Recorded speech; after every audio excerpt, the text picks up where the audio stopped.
Before we dive in, drop a comment and tell us where you're watching from. And don't forget to rate this story from 0 to 10 at the end. Now let's begin.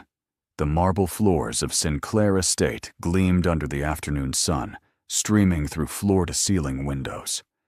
Madison Hayes stood in the grand foyer, her canvas tote bag looking wildly out of place against the backdrop of priceless art and crystal chandeliers.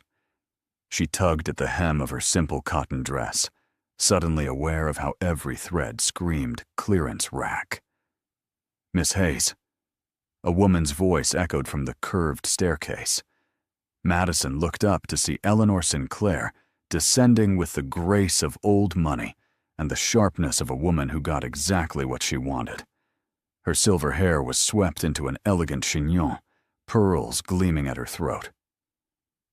"Thank you for coming on such short notice." Madison shifted her weight, clutching the strap of her bag. "Mrs. Sinclair, I'm still not entirely sure why I'm here. Your assistant said it was urgent, but wouldn't explain." Eleanor reached the bottom step, her heels clicking softly as she approached. Up close, her eyes were kind, but calculating, like a chess player surveying the board. "Walk with me, dear. We have much to discuss." They moved through the estate, past rooms Madison had only seen in magazines. Architecture Digest would weep. Finally, they arrived at a sunlit conservatory, filled with orchids and the soft trickle of a fountain. Eleanor gestured to a wrought iron chair. "Sit, please." Madison obeyed, her mind racing. 3 days ago, she'd been working her usual shift at the university library, stamping books and helping freshmen navigate the catalog system. Then an email arrived. "Eleanor Sinclair requests your presence. A car will collect you Friday at noon." And now here she was, sitting in a billionaire's greenhouse like some character in a period drama. "I'll be direct," Eleanor began, settling across from her. "I need you to pretend to be my son's girlfriend." Madison blinked. Once. Twice. "I'm sorry, what?" "My son, Nathan. He's 32, brilliant, stubborn as a mule, and completely devoted to avoiding anything resembling a personal life." Eleanor sighed, a mother's frustration bleeding through her polished exterior. "He throws himself into work, 16-hour days, board meetings, acquisitions. But a relationship? He acts as though I've suggested he swim with sharks." Madison's mouth opened, but no sound came out. This couldn't be real. Eleanor continued, her voice gaining momentum. "I've tried everything. Introductions to suitable women, charity galas, even a disastrous attempt at a matchmaking service." She waved a hand dismissively. "He sees through every setup, walks away before dessert is served. So I'm changing tactics." "By hiring a fake girlfriend," Madison said slowly, trying to wrap her mind around the absurdity. "Precisely." Eleanor leaned forward, eyes gleaming. "I want him to see what he's missing. A bit of jealousy can be remarkably motivating." Madison shook her head. "Mrs. Sinclair, I'm a librarian. I don't exactly run in billionaire circles." "That's exactly why you're perfect." Eleanor's smile was almost predatory. "You're genuine, unpretentious, and most importantly, you won't actually fall for him." Madison bit her lip. "How can you be sure?" "Because Nathan is difficult. Cold, even. He'll barely notice you exist beyond the inconvenience." Eleanor's tone softened slightly. "You'll attend a few family dinners, perhaps 1 or 2 public events. Smile, hold his hand, play the part. Then when he's sufficiently irritated, we'll stage a breakup. Simple. Simple. Right." Madison's internal alarm bells were clanging like a 5-alarm fire. "And what do I get out of this?" Eleanor slid an envelope across the small glass table. Madison opened it, her eyes widening at the check inside. $50,000. Her student loans flashed before her eyes. The medical bills from her mother's surgery last year. The roof leak she'd been ignoring because she couldn't afford a contractor. 1 month, Eleanor said firmly. That's all I ask. Madison stared at the check, then at the elegant woman watching her with quiet expectation. Every reasonable part of her brain screamed to run. But the practical part, the part that had been struggling to stay afloat for years, whispered, "This could change everything." She exhaled slowly. What if he figures it out? He won't. Nathan doesn't believe anyone would go to such lengths. He'll assume I'm simply meddling again, which I am. But he won't suspect you're being compensated. Madison folded the check, her hands trembling slightly. When do I start? Eleanor's smile could have lit the whole conservatory. Tonight. Family dinner at 7. I'll have a stylist sent to your apartment at 4. A stylist? Dear girl, you're about to become a Sinclair. Even if only temporarily. We have standards. Madison laughed despite herself, a half-hysterical sound.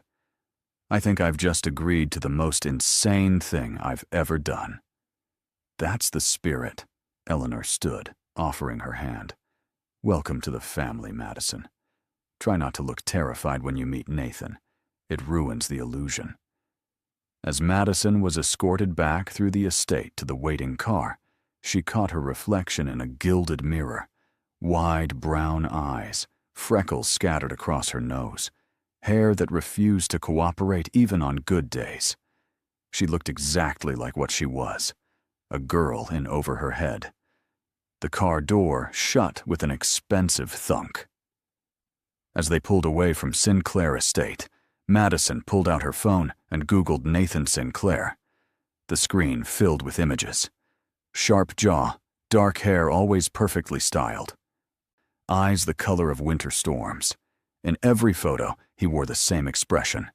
Detached, unreachable, like a man carved from ice. Great, Madison muttered. I'm about to fake date a robot in a suit. But as she scrolled further, one photo stopped her cold. A college newspaper clipping, years old, half buried in the search results. Nathan Sinclair captains debate team to nationals. Madison's breath caught. She zoomed in, her heart suddenly pounding. No, it couldn't be. But it was. The same sharp features, younger, less hardened. And standing beside him, holding a trophy, grinning like they'd conquered the world, was Madison herself. She'd forgotten. Or maybe she'd buried it so deep it felt like someone else's memory. Nathan Sinclair. Nate. The brilliant, intense debate partner who'd made her pulse race every time he argued a point. Who'd stayed up with her until 3 a.m. practicing rebuttals in the empty library. Who'd looked at her once, just once, like she was the only person in the room. Then he'd graduated, vanished into his family's empire, and Madison had convinced herself it didn't matter. Her hands shook as she locked her phone. Eleanor Sinclair had no idea. No idea that her fake daughter-in-law wasn't a stranger at all. Madison pressed her forehead against the cool window, watching the city blur past. What have I gotten myself into? At precisely 7 p.m., Madison stood before the imposing double doors of Sinclair Estate once more, this time wearing a dress that cost more than her rent. The stylist had transformed her into someone almost unrecognizable. Hair sleek and glossy, makeup subtle but flawless, heels that made her 3 inches taller and infinitely less stable. You can do this, she whispered to herself. It's just dinner. With your ex-debate partner. Who doesn't remember you? While pretending to be his girlfriend. No big deal. The door swung open. A butler, because of course there was a butler, gestured her inside. The dining room was absurdly elegant. A table long enough to seat 20, though only 4 places were set. Crystal glinted under soft chandelier light. Eleanor appeared, resplendent in emerald silk. Madison, darling, you look perfect. She air-kissed both cheeks. Nathan is running late naturally, work crisis, but he'll be here. Madison's stomach twisted. What if he doesn't believe this? What if he takes one look at me and knows? Then you smile and hold your ground. Confidence, dear. Confidence is everything. Footsteps echoed in the hall. Madison's entire body tensed. And then Nathan Sinclair walked into the room. He was somehow more striking in person, taller than she remembered, shoulders broader, presence more commanding. The same storm-gray eyes, but colder now, hardened by a decade of boardrooms and billion-dollar decisions. He moved with the grace of a man who knew his worth and expected the world to accommodate it. His gaze swept the room, landing on Madison with all the warmth of a winter frost. "Mother," he said, voice clipped, "you didn't mention we'd have company." Eleanor's smile didn't waver. "Nathan, I'd like you to meet Madison Hayes. Your girlfriend." The silence that followed could have shattered glass. Nathan's expression didn't change, but something flickered behind those eyes. Confusion, irritation, and then, just for a heartbeat, recognition. Madison's breath stopped. He knows. But then he blinked, and the moment passed, replaced by his usual mask of indifference. "My what?" "Your girlfriend," Eleanor repeated cheerfully. "Madison, this is my son, Nathan." Madison extended her hand, forcing her voice to stay steady. "Nice to meet you." Nathan stared at her hand like it might bite him. Finally, he shook it, his grip firm and brief. "I don't have a girlfriend." "You do now," Eleanor said brightly, guiding them toward the table. "Sit, both of you. Dinner is getting cold." Nathan remained standing, his jaw tight. "Mother, what game are you playing?" "No game. Madison and I had a lovely chat this afternoon. She's charming, intelligent, and clearly far too good for you, but she's agreed to tolerate your company." Madison sank into her chair, wishing the floor would open and swallow her whole. Nathan sat slowly, his gaze never leaving Madison. "How much is she paying you?" Madison flinched. "Excuse me." "My mother." "How much did she offer to get you to play along with this charade?" Eleanor gasped. "Nathan Sinclair, that is incredibly rude." "It's a valid question." He leaned back, arms crossed. "Let me guess, 50,000? 100? She's certainly willing to invest in meddling." Madison's cheeks burned, but she lifted her chin. "Your mother didn't force me. I agreed because I thought it might be interesting." "Interesting?" Nathan's tone dripped skepticism. "To pretend to date a man you've never met."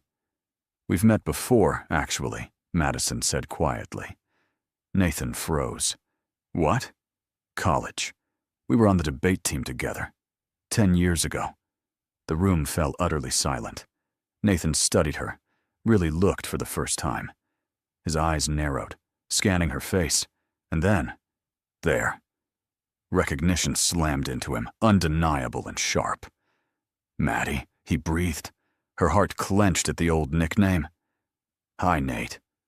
Nathan's composure cracked, just for a second. His hand tightened on the armrest, knuckles white. Then he stood abruptly, his chair scraping against the floor. "I need a word with my mother. Alone." Eleanor's smile turned into something almost triumphant. "Of course." "Darling." They disappeared into the hall, voices rising immediately. Madison couldn't make out the words, but the tone was unmistakable. Nathan was furious. She sat frozen, her pulse hammering. He remembered. After all these years, after everything, he remembered. When they returned, Nathan's face was a mask of ice, but his eyes burned. Eleanor looked insufferably pleased. "Madison," Nathan said tightly, reclaiming his seat. "It seems we're stuck with each other for the next month." "Seems that way," she replied, matching his cool tone. Eleanor clapped her hands together. Wonderful. Now let's eat before the cook quits. Dinner was the most excruciating hour of Madison's life. Every bite felt like swallowing glass, while Nathan sat across from her, radiating silent fury. He barely spoke except to answer his mother's questions in clipped monosyllables. Madison focused on her plate, hyper-aware of every glance, every shift in his posture. This wasn't the Nate she remembered. That Nate had laughed, debated with passion, stayed up late arguing philosophy just for the thrill of it. This Nathan was a stranger. Finally, Eleanor excused herself, citing an early morning meeting. Madison, dear, Nathan will drive you home. That's not necessary, Madison said quickly. I insist. Eleanor's tone left no room for argument. Nathan, be a gentleman. The moment Eleanor's heels clicked out of earshot, Nathan turned to Madison, his voice low and dangerous. What are you playing at? Madison met his gaze, refusing to flinch. I'm not playing anything. You show up after a decade, agree to this absurd scheme, and expect me to believe it's coincidence? Your mother reached out to me, Madison shot back. I had no idea it was you until I saw your photo. Convenient. Believe what you want, Nathan. I didn't come here to manipulate you.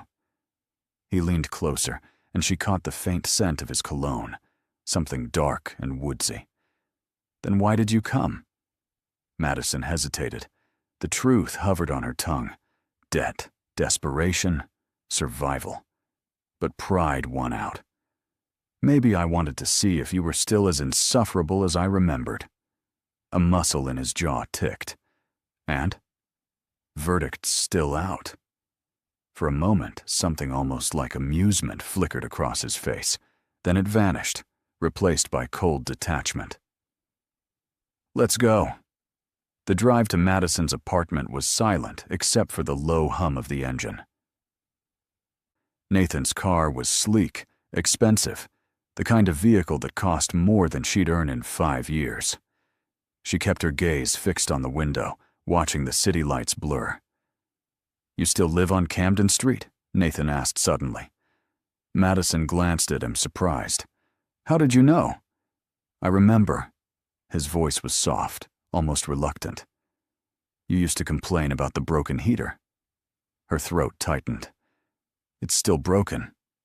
He didn't respond, but his grip on the steering wheel tightened. When they pulled up to her building, a modest walk-up with chipping paint, Madison reached for the door handle. Thanks for the ride. Madison. She paused, looking back. Nathan's expression was unreadable, but his eyes held something raw, something unguarded. Why did you really agree to this? She could lie. She should lie. But something about the way he looked at her, like he was searching for the girl he used to know, made the truth slip out. Because I needed the money, because life has been hard, and this felt like a lifeline. She swallowed, her voice cracking slightly. And maybe because part of me wondered if you'd remember me. His face softened, just for a heartbeat. I never forgot. The words hit her like a punch to the chest. Before she could respond, he looked away, jaw tight. Good night, Madison. She stepped out, the door closing with a finality that echoed in her bones. Inside her tiny apartment, Madison collapsed onto her threadbare couch, still wearing the expensive dress. She pressed her hands to her face, trying to steady her breathing. Nathan Sinclair remembered her. The boy who'd made her believe in something beyond survival, beyond struggle. And now she was supposed to pretend to love him, to win some twisted game orchestrated by his mother. Maddie, what have you done? She whispered into the empty room. The next morning, Madison woke to 17 missed calls and a text from Eleanor. Brunch tomorrow. Dress nicely. Photographers will be present. Photographers. Madison groaned, pulling a pillow over her face. This was officially spiraling. Her phone buzzed again. This time, Nathan. "We need to talk. Meet me at Monroe's Cafe. 1 hour." She stared at the message, her stomach knotting. Part of her wanted to ignore it, to bail on this whole insane arrangement. But $50,000 sat in her bank account now, already earmarked for overdue bills. She couldn't back out. Not yet. Monroe's Cafe was a small, upscale spot tucked between high-rises. Madison arrived to find Nathan already seated by the window, looking unfairly perfect in a dark sweater and jeans. He glanced up as she approached, his expression guarded. "Sit," he said, not unkindly. She slid into the chair across from him, folding her hands in her lap. "So, talk." Nathan exhaled slowly, running a hand through his hair. It was the first time she'd seen him look anything less than perfectly composed. "This is a disaster. Glad we agree. But we're in it now." He met her eyes, his gaze intense. "If we're going to survive the next month without killing each other, or my mother, we need ground rules." Madison nodded. "Okay. Like what?" "No personal questions. No dredging up the past. We play the part in public. But in private, we keep our distance." Each word felt like a small cut. Madison forced her voice to stay steady. "Fine. Anything else?" "Yes." He leaned forward, his voice dropping. "Don't make me care about you again." The rawness in his tone stole her breath. "Nathan, I'm serious, Maddie." He looked away, jaw clenched. 10 years ago, you were the only person who made me feel like I was more than just a Sinclair heir. And when I left, I spent 2 years trying to forget you." Madison's chest ached. "You never called." "Because I knew if I did, I wouldn't be able to stay away." His gaze snapped back to hers, fierce and unrelenting. "So let's not pretend this is anything more than a transaction. I don't have the luxury of falling for you twice." Tears pricked her eyes, but she blinked them away. "Understood." "Good." He signaled the waiter, his mask sliding back into place. "Now, let's get coffee and figure out how to convince the world we're madly in love." The next week was a whirlwind. Madison attended brunches, gallery openings, and a charity gala, where Nathan's hand stayed firmly on her waist the entire night. To the outside world, they were the perfect couple, attentive, affectionate, inseparable. But every smile was calculated, every touch rehearsed. At night, Madison lay awake, replaying the moments when Nathan's guard slipped, the way he steadied her when she stumbled in heels, the fleeting softness in his eyes when she laughed at something his mother said. She was playing a dangerous game, and the lines were blurring faster than she could redraw them. One evening, after yet another exhausting event, Nathan drove her home in silence. As they pulled up to her building, he didn't immediately unlock the doors. "What?" Madison asked, glancing at him. "You were good tonight," he said quietly. "Convincing." "So were you." He turned toward her, and the space between them felt impossibly small. "Was I?" Her breath hitched. "Nathan, tell me something, Maddie." His voice was rough, barely above a whisper. "Are you still pretending?" Her heart slammed against her ribs. "I don't know." For a long moment they sat there, the city humming around them, the air thick with everything unsaid. Then Nathan unlocked the doors. "Good night, Madison." She stepped out, legs shaking, and watched him drive away. Inside her apartment, she pressed her back against the door and closed her eyes. One thought echoed. Relentless and terrifying. I'm not pretending anymore. The next morning, Madison stood in front of her bathroom mirror, gripping the sink so hard her knuckles turned white. "You're a professional," she told her reflection. "You can handle this." Her reflection looked unconvinced. A sharp knock on the door made her jump. She wasn't expecting anyone. Padding over in bare feet and an oversized sweatshirt, she peered through the peephole. Nathan. Her heart lurched. She opened the door a crack. "What are you doing here?"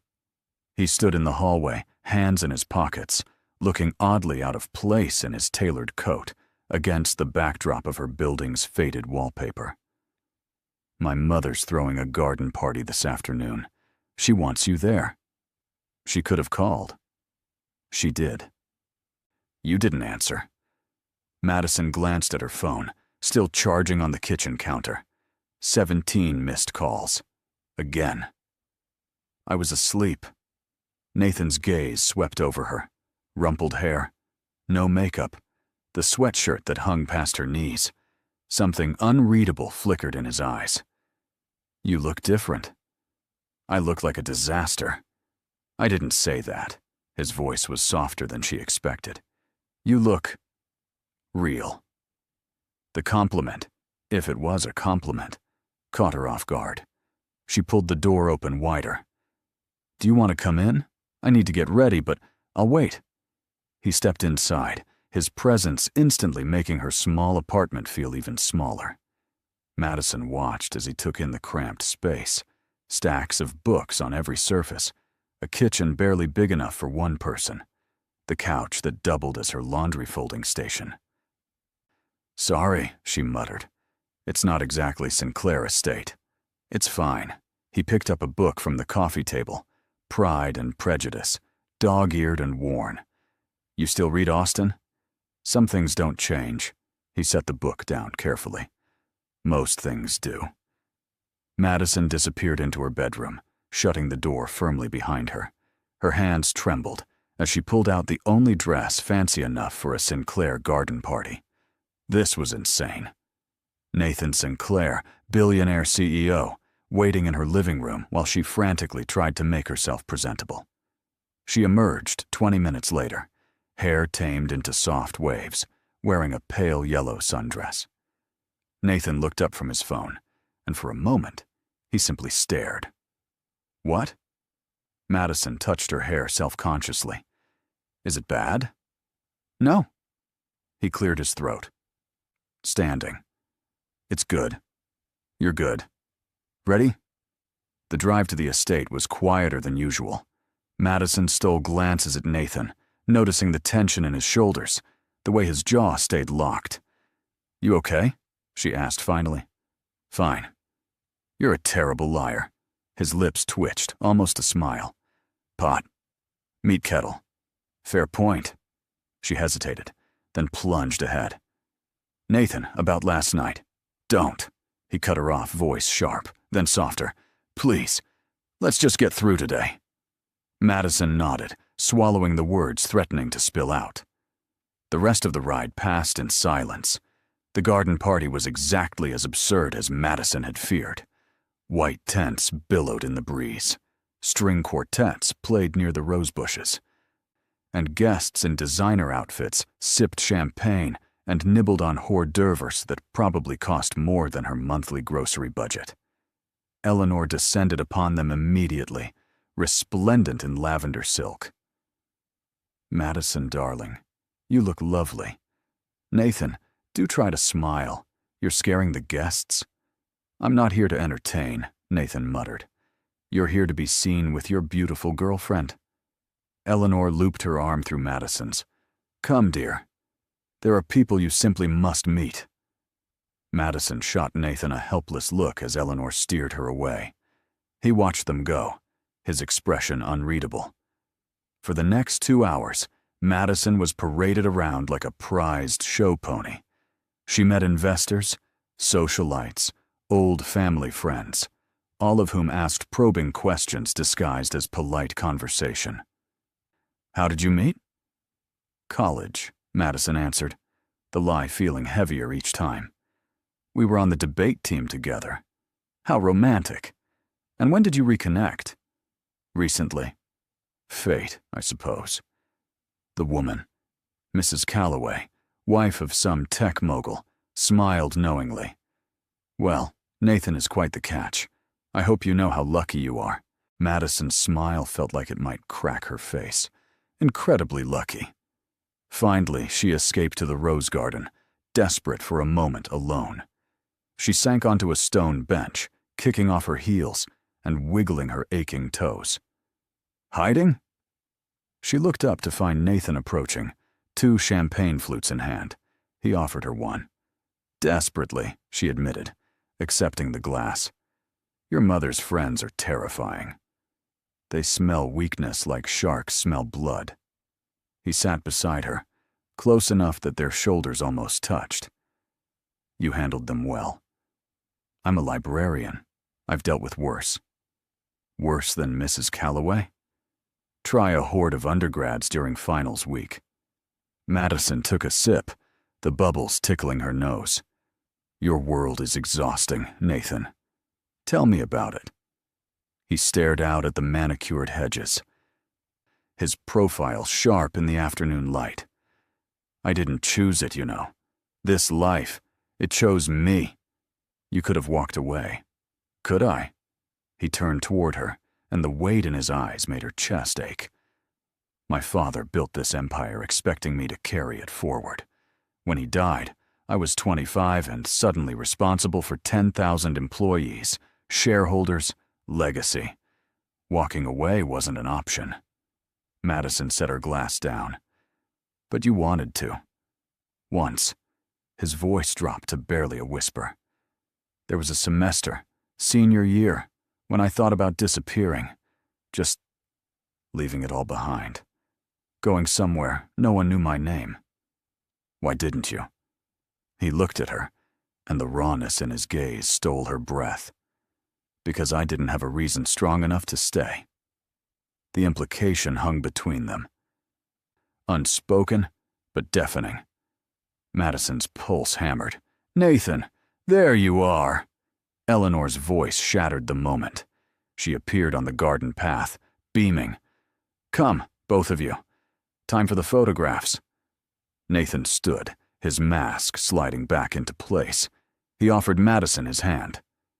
Duty calls. She took it, his grip warm and steady, and let him pull her to her feet.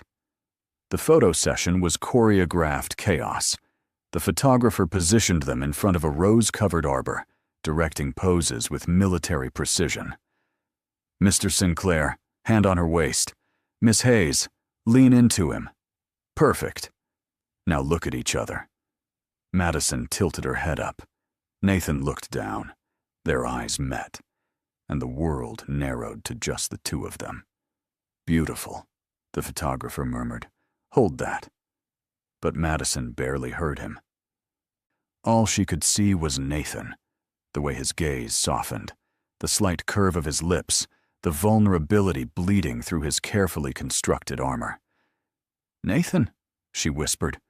His hand on her waist tightened, pulling her closer. Maddie, if you keep looking at me like that. Like what? Like you mean it, her breath caught. What if I do? The camera shutter clicked rapidly, capturing every second, but neither of them moved. We're supposed to be pretending, Nathan said, his voice strained. I know. So why does it feel real? Madison's heart slammed against her ribs. I don't know. For a moment, she thought he might kiss her. His gaze dropped to her lips, and the air between them turned electric. Then Eleanor's voice cut through. Perfect, darlings. Absolutely perfect. Nathan stepped back, releasing her. The loss of his warmth felt like a physical ache. That evening, as Nathan drove her home, the silence was suffocating.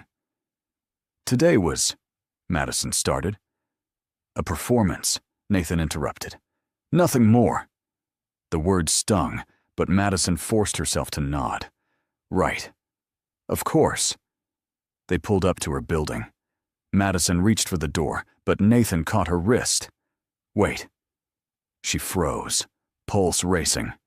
Nathan's thumb brushed the inside of her wrist, a touch so gentle it made her want to cry. I'm trying, Maddie. I'm trying to keep this professional, but you make it so damn hard. Maybe you should stop trying, she whispered. His eyes snapped to hers, wild and conflicted. "You don't know what you're asking." "Then tell me." For a long moment he said nothing. Then slowly, he released her wrist. "Good night, Madison."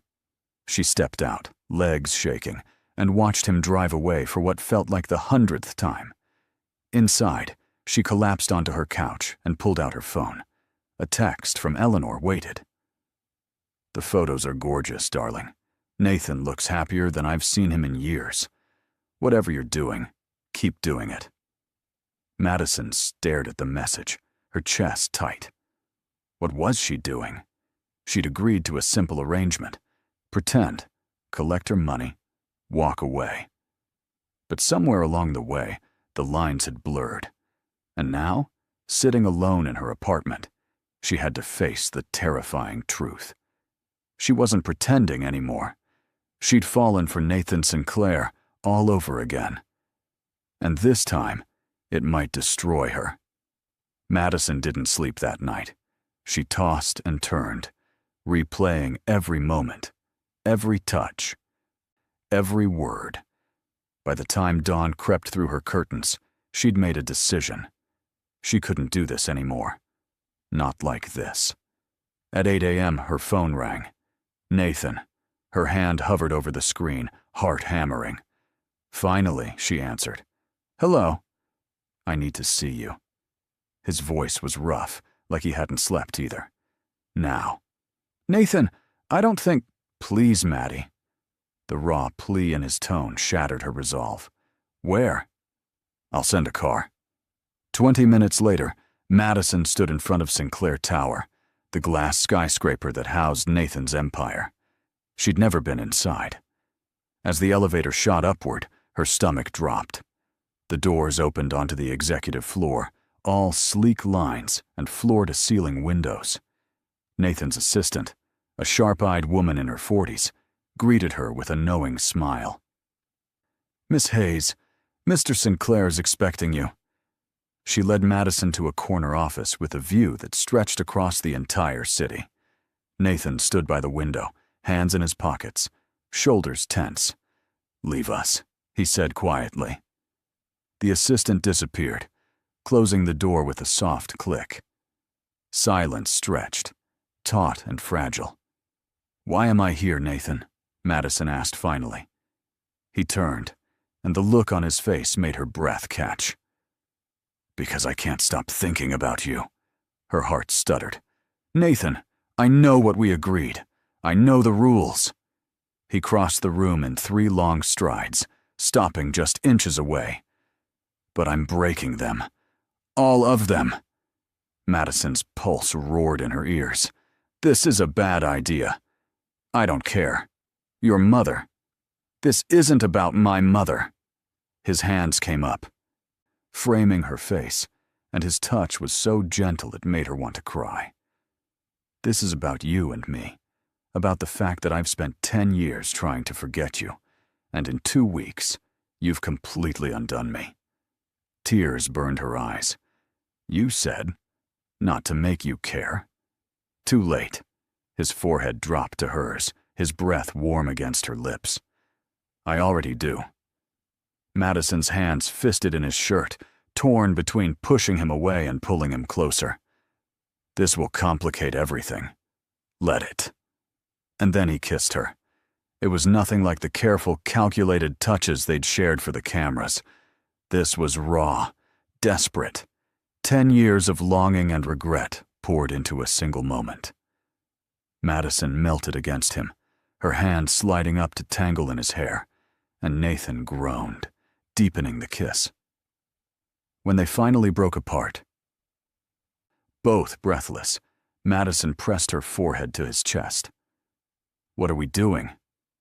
"I have no idea," Nathan admitted, his arms wrapping around her. "But I don't want to stop." She pulled back, meeting his gaze. "What about the arrangement? Your mother?" "I'll tell her the truth, that we don't need to fake it anymore." "And what if this doesn't work?" Madison's voice cracked. "What if we crash and burn?" Nathan cupped her face, his thumb brushing her cheekbone. Then at least we'll have tried. I'm not losing you again without a fight.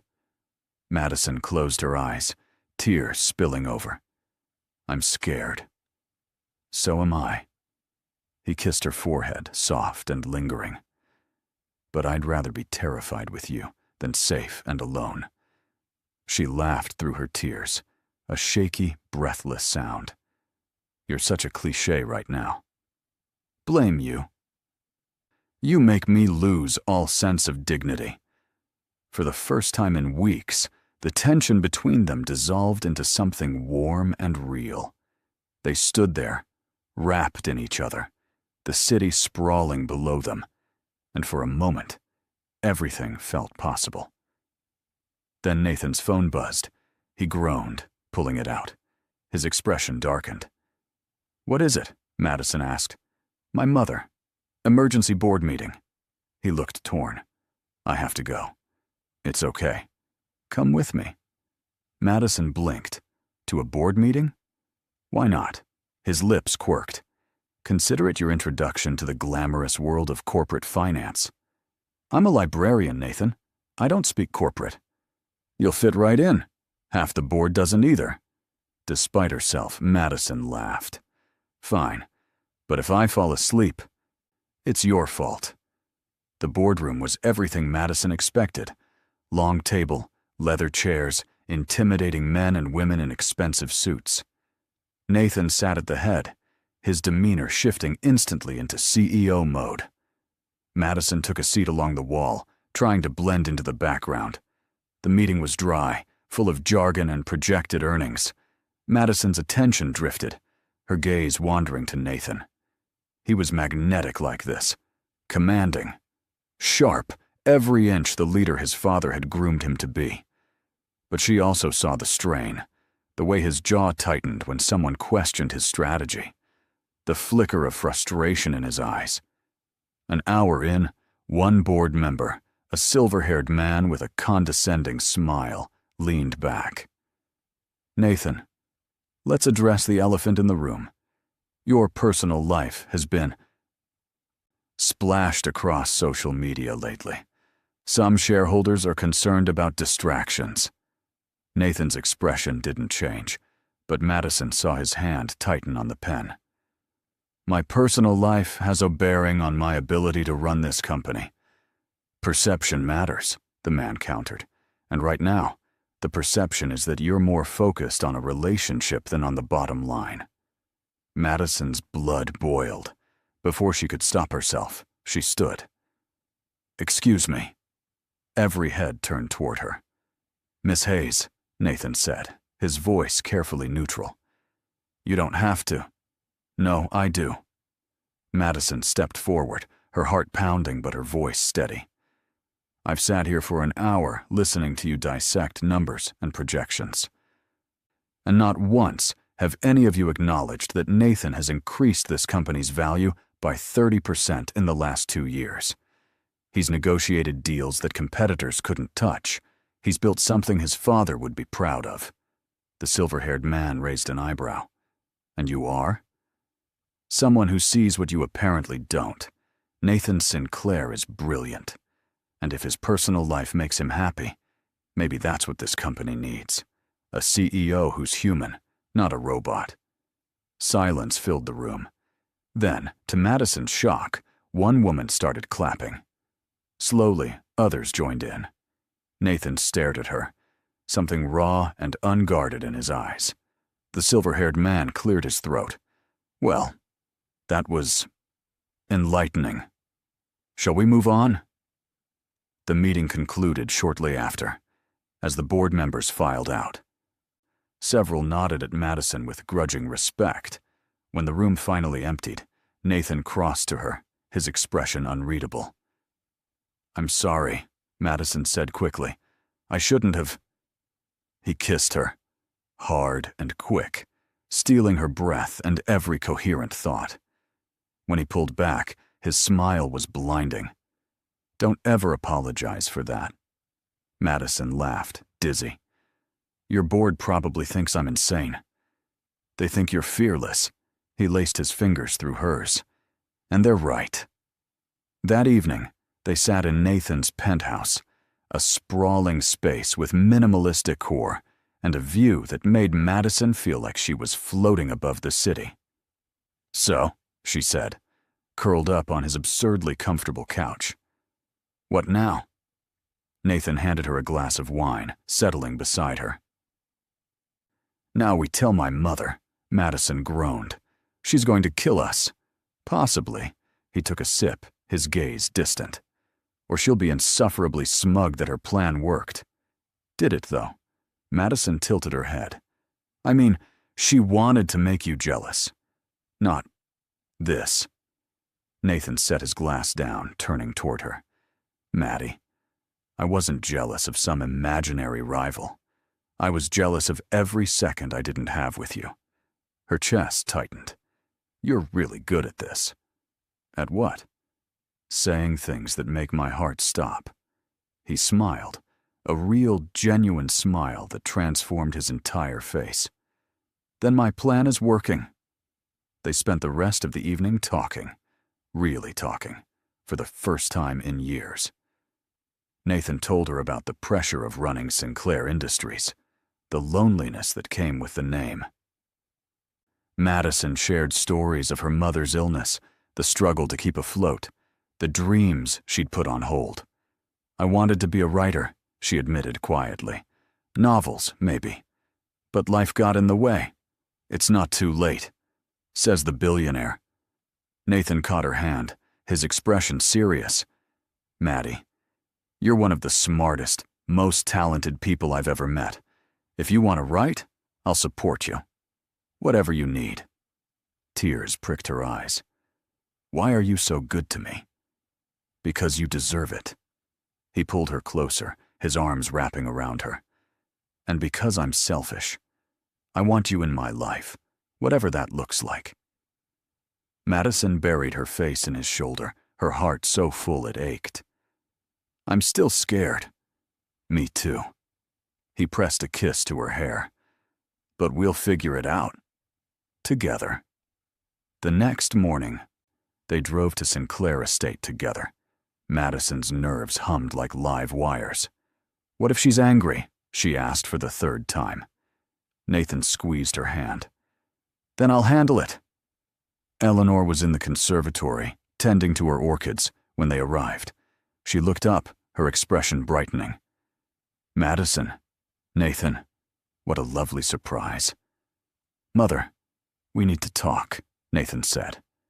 Eleanor set down her pruning shears, her gaze sharpening. "That sounds ominous." They sat, and Nathan didn't let go of Madison's hand. "The arrangement is over." Eleanor's face fell. "Oh, I see. Well, I suppose I pushed too hard?" "You don't understand," Nathan interrupted. "We're together. For real." Eleanor blinked. Once, twice, then her face split into the widest smile Madison had ever seen. "Oh, darling. I knew it." "You knew what?" Nathan frowned. "That you two were perfect for each other." Eleanor clapped her hands together. "Madison, I saw that photo from college tucked in Nathan's desk drawer years ago. He never spoke about you, but I knew. A mother always knows." Madison's jaw dropped. You planned this?" "Not entirely, but I had a hunch." Eleanor winked. "Sometimes fate just needs a little nudge." Nathan groaned, rubbing his face. "You're unbelievable." "I prefer visionary." Eleanor stood, pulling them both into a hug. "Welcome to the family, Madison, officially this time." Over the following weeks, life settled into a new rhythm. Madison moved some of her things into Nathan's penthouse, though she kept her apartment, just in case. They navigated the strange world of public relationships, dealing with paparazzi, social media speculation, and the endless scrutiny that came with the Sinclair name. But they also found moments of quiet joy. Lazy Sunday mornings in bed, Nathan reading while Madison wrote. Late-night walks through the city, hand in hand. Dinners with Eleanor, who'd taken to treating Madison like the daughter she never had. One evening, Nathan came home to find Madison at his kitchen table, laptop open, fingers flying across the keyboard. "What's this?" he asked, reading over her shoulder. "A story." Madison bit her lip. "I don't know if it's any good." Nathan read silently, his expression unreadable. Then he looked at her, and his eyes shone. "Maddie, this is incredible. Really, really." He pulled her to her feet, wrapping his arms around her. "You have to finish it." "I will." She smiled, resting her head on his chest. "Thanks to you. I didn't do anything. You believed in me." She pulled back, meeting his gaze. "That's everything." Nathan kissed her, slow and sweet, and Madison felt the last pieces of her walls crumble. But of course, life wasn't a fairy tale. Complications arose. One afternoon, Madison received a call from an unknown number. She answered hesitantly. "Hello?" "Miss Hayes." A man's voice, smooth and professional. "My name is Gregory Hale. I'm a journalist with the Financial Tribune." Madison's stomach dropped. "How did you get this number?" "I have my sources. I wanted to give you a chance to comment on a story I'm running. It's about your relationship with Nathan Sinclair. I don't have anything to say. Even if I tell you I have evidence that your relationship began as a paid arrangement orchestrated by Eleanor Sinclair." Madison's blood turned to ice. "That's not. I have the bank records, Miss Hayes. $50,000 transferred from Eleanor Sinclair to your account. How do you think the public will react when they find out Nathan Sinclair's girlfriend was bought and paid for?" The line went dead. Madison stood frozen, phone still pressed to her ear. Her mind raced. If that story broke, it would destroy Nathan's reputation. The board would have ammunition. Competitors would pounce. And Nathan? She had to tell him. That night, she waited until Nathan came home, exhausted from a 14-hour day. He smiled when he saw her, but it faded when he caught her expression. "What's wrong?" Madison told him everything. With every word, his face grew harder. "When is the story running?" he asked, his voice dangerously calm. "I don't know. Soon, probably." Nathan pulled out his phone, making a call. "I need legal on this. Now." For the next 3 days, chaos reigned. Nathan's lawyers worked around the clock to suppress the story, but Hale had covered his tracks. The article dropped on a Wednesday morning, splashed across the Tribune's front page. Sinclair heir's sham romance, billionaire's girlfriend, was hired by his mother. Madison read the article with a sinking heart. It laid out everything: the arrangement, the payment, even included quotes from anonymous sources within the Sinclair household. Her phone exploded with notifications. Friends, acquaintances, strangers, all demanding answers. Nathan called. "Stay in the penthouse. Don't talk to anyone." "Nathan, I'm so sorry. This isn't your fault." His voice was steel. "I'm handling it." But when she turned on the news, she saw the damage. Stock prices dipped. Commentators speculated. Social media tore them apart. Madison felt like she was drowning. That evening, Nathan came home. Tie loosened. Exhaustion etched into every line of his face. He found Madison curled up on the couch, eyes red from crying. "Hey," he said softly, sitting beside her. "Hey, look at me." She did, and fresh tears spilled over. "I've ruined everything." "No, you haven't. They're saying terrible things. About you, about me. The board can go to hell." Nathan cupped her face, his gaze fierce. "Maddie, listen to me. This will blow over. It always does. What if it doesn't? What if you lose everything because of me? Then I'll still have you." His voice cracked slightly. "And that's enough." Madison shook her head, despair clawing at her. "You don't mean that." "I do." He pulled her into his arms, holding her so tightly it hurt. "I love you, Maddie. I've loved you since we were 22, and you argued me into submission over Kant's ethics, and I'll love you through this." She sobbed into his shoulder, her heart breaking and mending all at once. "I love you too." They stayed like that for a long time, the city glittering below them, the world falling apart around them, but together. The backlash was brutal. For a week, Nathan and Madison became the internet's favorite punching bags. Memes, think pieces, brutal commentary. It was relentless. Nathan faced emergency board meetings. Shareholders demanded answers. His PR team worked overtime to spin the narrative, but the damage was done. Madison stayed hidden in the penthouse, guilt eating her alive. Every headline felt like a personal attack, and she knew Nathan was suffering because of her. One night, unable to sleep, she sat by the window, staring out at the city. Nathan found her there, 2 a.m., tears streaming silently down her face. "Maddie." He sank down beside her, pulling her into his lap. "Talk to me." "Maybe I should leave," she whispered. "Go back to my apartment. Give you space to fix this." "No." "Nathan." I said no. His arms tightened around her. "We're in this together. I'm not letting you run. But your company will survive. It always does." He tilted her chin up, forcing her to meet his gaze. "You know what won't survive? Me losing you." "You're being ridiculous." "Then I'm ridiculous." He kissed her forehead, her cheeks, her lips. "I don't care. Stay." Madison closed her eyes, leaning into him. "Okay." The next day, Nathan did something unexpected. He called a press conference. Madison watched from his office, her stomach in knots, as he stood before a sea of reporters. "I'm here to address recent allegations about my personal life," Nathan began, his voice steady.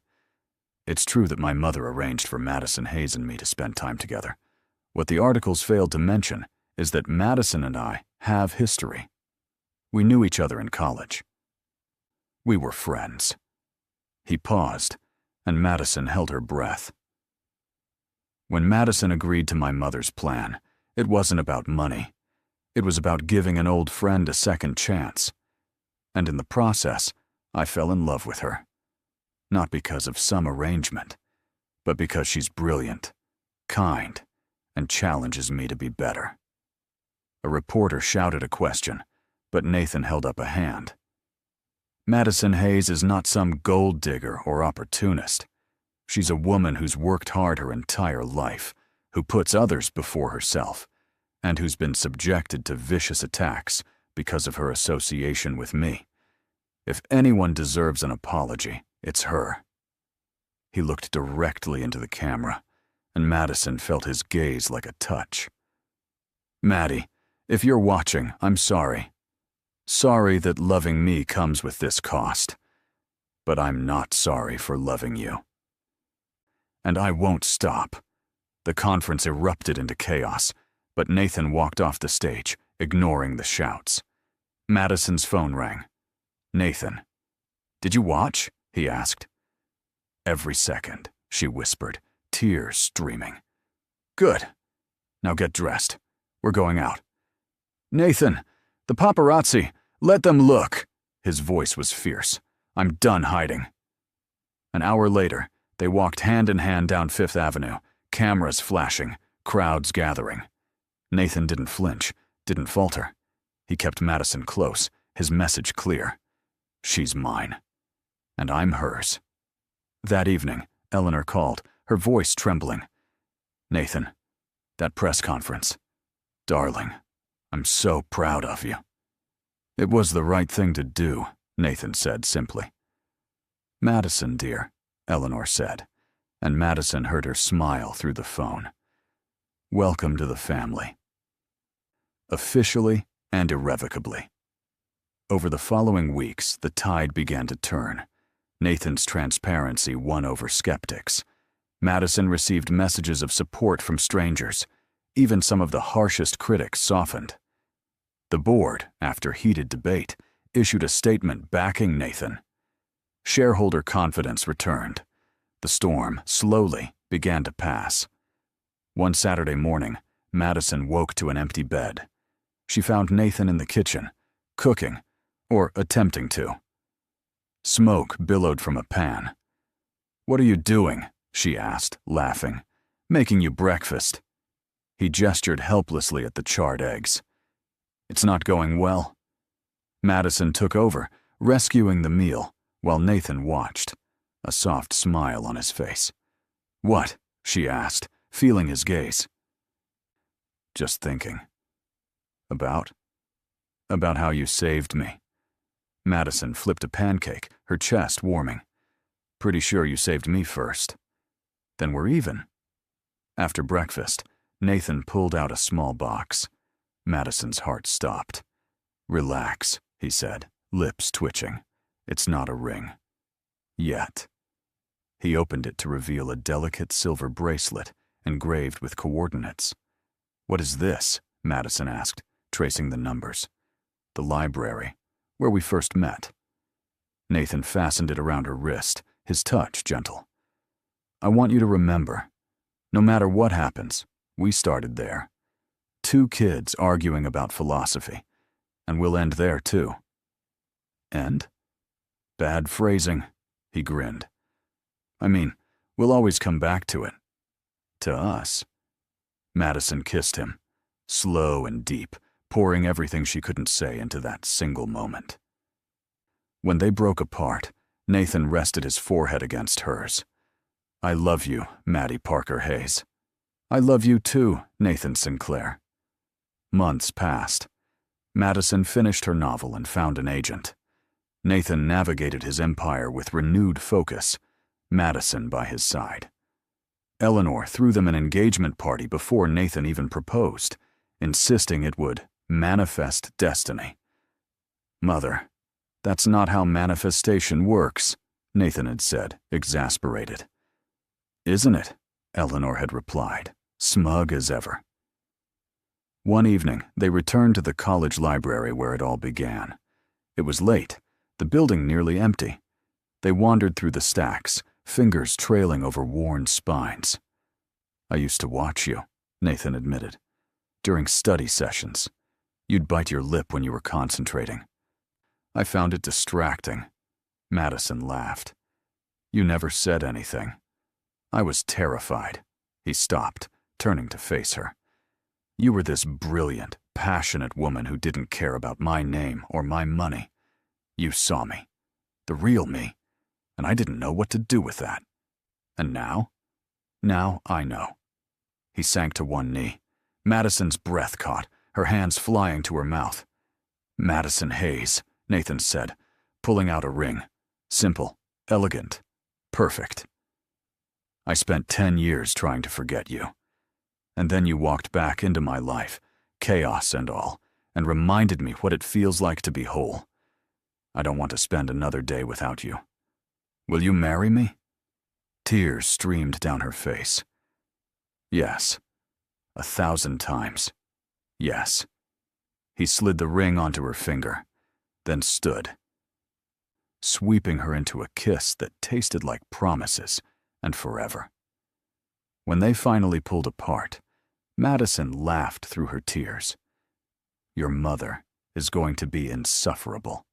"Completely insufferable," Nathan agreed. "But she'll be right. She always is." They walked out of the library hand in hand, the same way they'd walked through the past months, together, messy, imperfect, and utterly in love. And as they stepped into the night, the city lights glowing around them, Madison realized something. This wasn't a fairy tale. It was better. It was real. 6 months later, Madison stood in a bridal suite at Sinclair Estate, staring at her reflection. The dress was ivory silk, simple and elegant, exactly what she'd wanted. Her hair fell in soft waves, a small orchid tucked behind her ear. Eleanor's touch. "You look beautiful," Eleanor said, adjusting Madison's veil with misty eyes. Nathan is going to cry. Don't tell him I said that." Madison laughed, her own eyes damp. "Thank you. For everything." "Nonsense. You gave me my son back." Eleanor squeezed her hand. "That's a debt I can never repay." Music drifted up from the garden. It was time. Madison walked down the aisle, past rows of friends and family, but she only saw Nathan. He stood beneath an arch of white roses, and when their eyes met, his composure cracked. Tears slipped down his cheeks, and he didn't bother wiping them away. She reached him, and he took her hands, his grip trembling. "Hi," she whispered. "Hi," he whispered back, voice rough. The ceremony was a blur. Words spoken, vows exchanged, rings slipped on fingers. And then the officiant said, "You may kiss your bride." Nathan cupped her face, and the kiss was soft, sweet, and filled with every promise they'd ever made. The reception was joyous chaos. Eleanor gave a speech that had everyone laughing and crying. Nathan's best friend told embarrassing college stories. Madison's mother, fully recovered and beaming, danced with every guest. As the night wound down, Nathan pulled Madison onto the dance floor. They swayed slowly, the world fading around them. "Happy?" he asked. "Deliriously," Madison said, resting her head on his shoulder. "Good." He pressed a kiss to her hair. "Because I plan to spend the rest of my life making sure you stay that way." Madison pulled back, meeting his gaze. "You know what I realized?" "What?" "Your mother was right. About everything." Nathan groaned. "Please don't tell her that. Too late. I already did." He laughed, the sound rich and warm, and spun her around. Madison threw her head back, joy bubbling up from somewhere deep inside. Later, they stood on the terrace, watching the last guests depart. The moon hung low, casting silver light over the gardens. "What are you thinking?" Madison asked. Nathan was quiet for a moment, then said, "That 10 years ago, I walked away from the best thing that ever happened to me, and somehow, impossibly, I got a second chance." Madison laced her fingers through his. "We both did." "Promise me something," Nathan said, turning toward her. "Anything. Promise me we'll always find our way back, no matter what, even if life gets messy or complicated or hard. We'll find our way back to this." "To us." Madison stood on her toes, kissing him softly. "I promise." They stood there, two people who'd found each other twice, wrapped in each other's arms, the future stretching bright and uncertain before them. And as the night deepened and stars emerged, one truth remained clear. This wasn't the ending. It was the beginning, the best kind of beginning. One built on truth, tested by fire, and strong enough to last forever. Madison smiled against Nathan's shoulder, her heart full to bursting. She'd walked into Sinclair Estate months ago as a struggling librarian with nothing to lose. She was leaving as Nathan Sinclair's wife, a published author, and a woman who'd learned the most important lesson of all. Love, real love, was messy and complicated and terrifying, but it was also worth every risk. Worth every tear. Worth everything. "Ready to go home?" Nathan asked, his breath warm against her ear. Madison looked up at him, her husband, her partner, her home. "With you," she said. "Always." And hand in hand, they walked into the rest of their lives.